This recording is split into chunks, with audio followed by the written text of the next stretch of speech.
Hello folks, welcome to Netcruzer Cars. I'm here in my 2015 GTI right now, and I've just pulled into a Volkswagen dealership and I'm about to drive the MK7.5 2018 Golf R. And I'm quite curious to take it for a drive because it has quite a few enhancements and differences to my current GTI.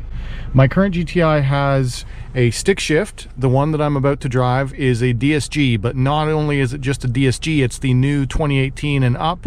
One of the problems with the DSG transmissions in the past, the manual gearbox has a much taller sixth gear, where you get way better fuel efficiency on the highway with the manual. So finally in 2018 they've added a high 7 gear where your RPMs will be lower.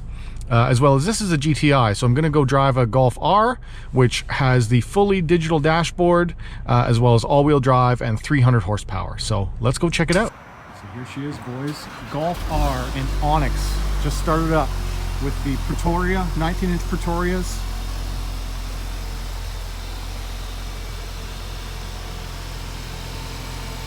Looks good. This is the Onyx White Pearl.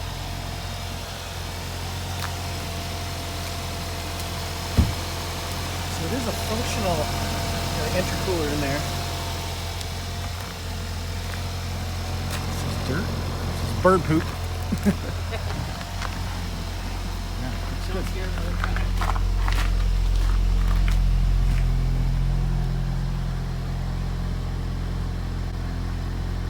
Can you hit the hazards on it? I just want to see if it has the the Audi Oh, they don't. So that must be the European spec. It gets the sometimes the the LED runners. Oh, they kind of yeah. Oh no, that's the Canadian rule because you can't have whatever. That can be changed. All right, guys, I just drove the Golf R and holy crap, it exceeded all my expectations. Seriously, it did. Uh-oh. Do I need a Golf R? I want a Golf R. Heck yeah, I do. Needs tint though. Yeah. Anyway, go in, talk some numbers on the Golf R.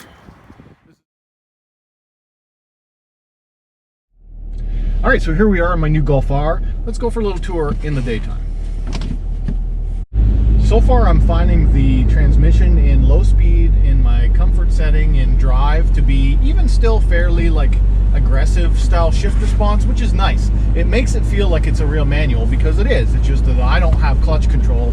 The computers are running the clutches. But if I put it into sport mode with just a tap down, now it will hold its shifts. It'll give me the DSG farts. I'm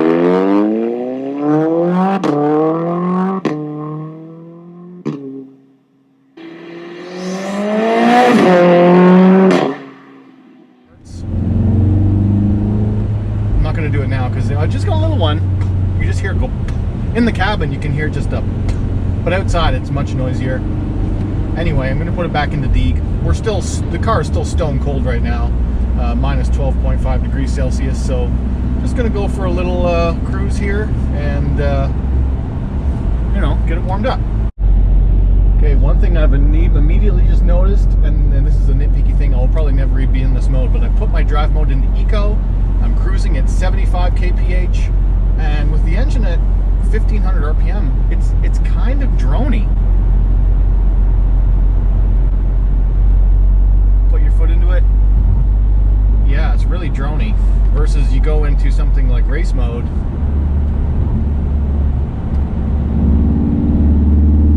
It's way better.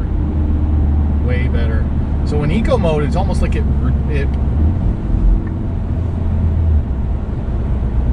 yeah, that's really odd that Eco mode makes it very drony. It's like it constricts the exhaust.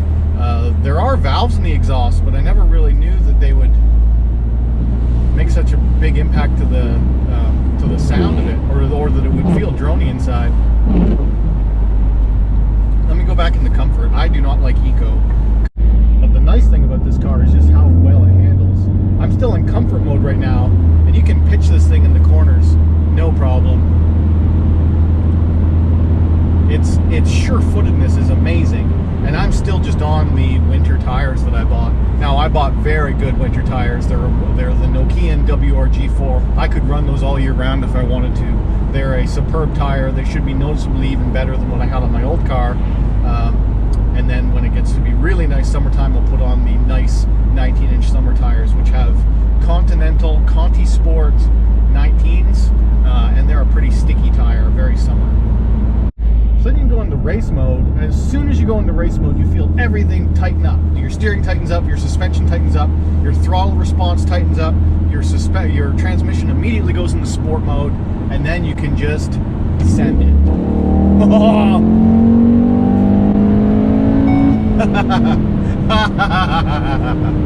Oh, it's so good. It's so good. And then when you let off, it holds that gear. So I'm using all engine braking right now. I'm using no brakes, I'm slowing down, it's all engine-based braking. Oh, it's so awesome. And before you write to me and that about me jamming on the throttle, I do hard break-ins on my cars. I'm under the school of thought that performance braking in your engine is a good thing. So I've done that on my previous newer cars, and they've always been great to me. They've always had great power, and I've never had an engine problem. So I will be braking in this engine hard. The biggest thing you want to avoid when you're braking in an engine is a constant rev for a long period of time. So driving this car around in race mode in the sport transmission is a good thing, because that's going to vary the revs a lot. That's about a 10th throttle, immediately speeding. This car is fast. This car is kind of stupid fast. It's more than anyone needs, but damn, it's fun. One of the other interesting things is that when you set your presets, say you go into race and then everything becomes race mode, by one quick flick of the shifter, now you're in D. Now you're in just normal drive mode. So you can have everything in race, and then you can just drive it around with all of your race style feel.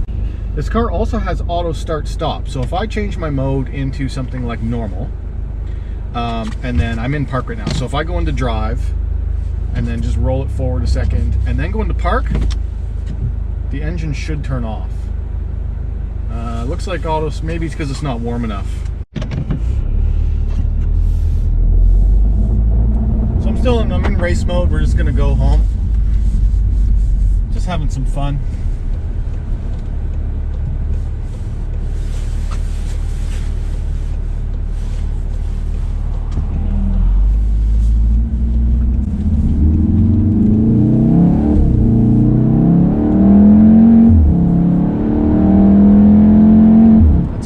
Throttle. Oh, it's so fun. GoPro, stop recording.